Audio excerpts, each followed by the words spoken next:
the health of the company. I wonder what drug is that? The thalidomide, this wasn't thalidomide, this was sulfenamide. No, I'm saying that my recollection is that thalidomide was the company was the one that pulled the drug off the market, not the drug for training. Well, in the case of thalidomide, of course, it came out in Europe. It hadn't been approved in the U.S. And what happened with thalidomide, just for those who don't know the history, it was actually a drug that was saving lives.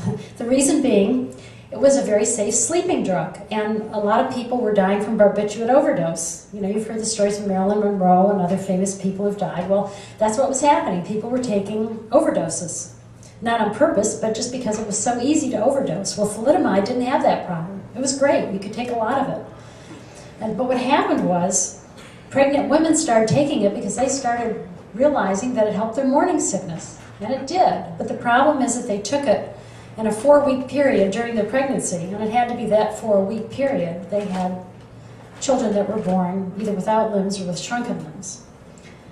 And at first the company, I think, kind of backpedaled on that. They could hardly believe it. And this is a natural tendency. You know, you want your drug out there. It's been good, so good, you know, you can't believe it's got something like this wrong. But this is why, it's what I was saying earlier. At the time, we didn't appreciate how sensitive the fetus was compared to the mother. We just didn't have that knowledge.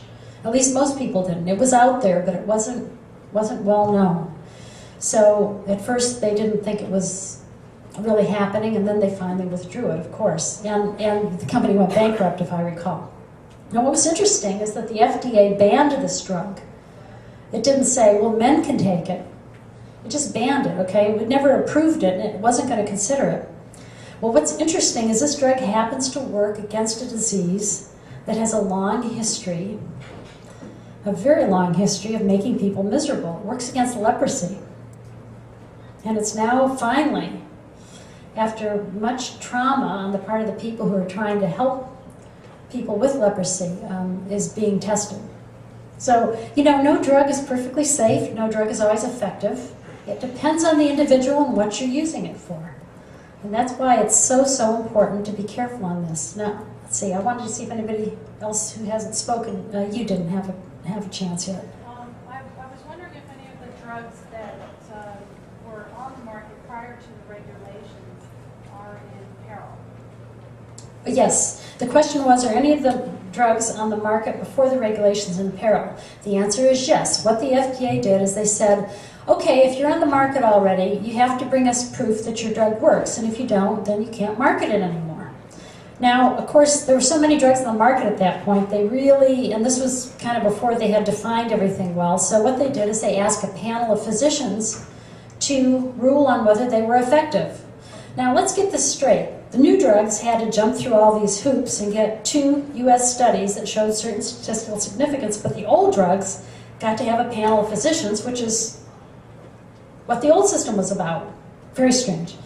Anyhow, so this panel of physicians ruled that only about 10% of the drugs were worthless, and even that was questionable because some of the manufacturers said, hey, you know, our drug has been supplanted by new drugs now. It's, you know, not as good as the newer drugs on the market. We're not going to spend all our money bringing you evidence of efficacy. We're just going to take it off the market. It's just not worth fighting for. So that 10% is high.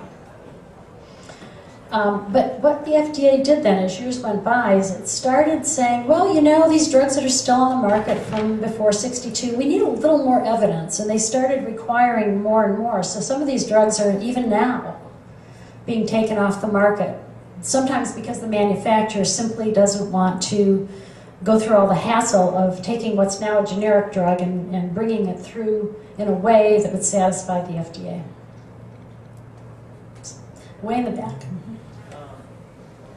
Has there been any difference as far as the regulation that's in a lot of the drugs, as far as treatment versus cures? I've noticed it used to be where, say, something like polio was found out that it was a drug to actually cure it. Do you think the regulation since 1962 has really prevented drugs to develop that would potentially be cured, say, for something like AIDS? The question was, have the 62 regulations prevented development of cures for things like AIDS? Well, the answer is clearly yes. I mean, what's happened is, you know, if a drug Okay, for a drug to make up the increasing development costs, it has to be taken and marketed by a lot of people. I mean, a lot of people have to take it. A lot of money has to come through the system, right? So there are many, many diseases where not everybody in the population is going to take it. A small segment of people want to take it. So what's happening in those cases is the manufacturers oftentimes are not developing the drug. It just doesn't make any economic sense unless they're charging a lot of money. A lot of money. And then they're getting a lot of bad press for it. You know, you hear some of these drugs that are like $5,000 a month. Usually they're biologics, what we call biologics. In other words, they're not chemicals per se. They're proteins or some other more difficult to process entity. And so they are very expensive. But if they save your life, you might be willing to, or somehow find a way to pay that, you know. But that's why they have what they call the Orphan Drug Development Program. Supposedly, the FDA was going to help manufacturers to develop drugs for these small populations, but it hasn't worked out that well because, of course, they really don't change the regulations that much, and there's still a lot of red tape. So yes, there's a lot of things I'm sure that could be developed. In fact, at Upjohn, what I remember, we sat down to choose the drugs to develop. We'd look at the market. If it was a small market, we said, we can't do it. The development costs will be too much.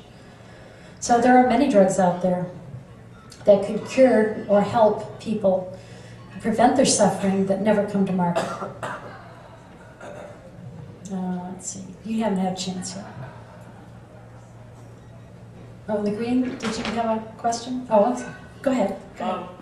We just took our dogs and cats to the vet, and I've noticed how expensive those medications are. What's the process? Is it the same process for the animals? Okay. The question is, our veterinary bills are getting high. Is the process for drugs for them the same as with people? Well, it's not the same, but it's getting more and more regulated.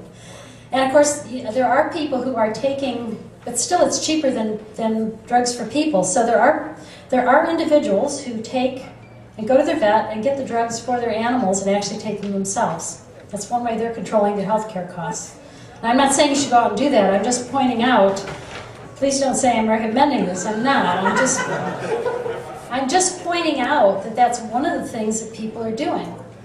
There are also people who suggest cutting your pill in half and taking less of it so that your medication will extend out. Well, if you need that full dose, that's not a good idea. But if you can get along with half a dose, that cuts your costs. So this is the kind of thing that people are doing in order to make up for these prices that are just getting out of sight, and they're just going to get worse. Okay, have I exhausted all the questions? Over here. I've got one more over here. Okay, I'll take one more and then I'll leave. Vaccinations, do they have to follow the same regulatory? Oh, vaccinations. Oh my goodness, yes. Oh. It's getting almost impossible to develop a vaccine unless it's really something that the government wants badly, because there you're dealing with the biological again.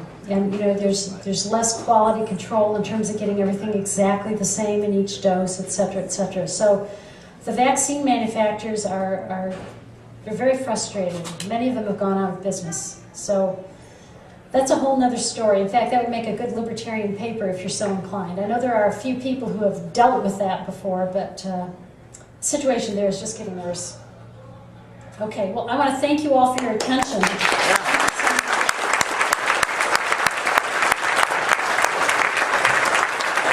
Whole speech.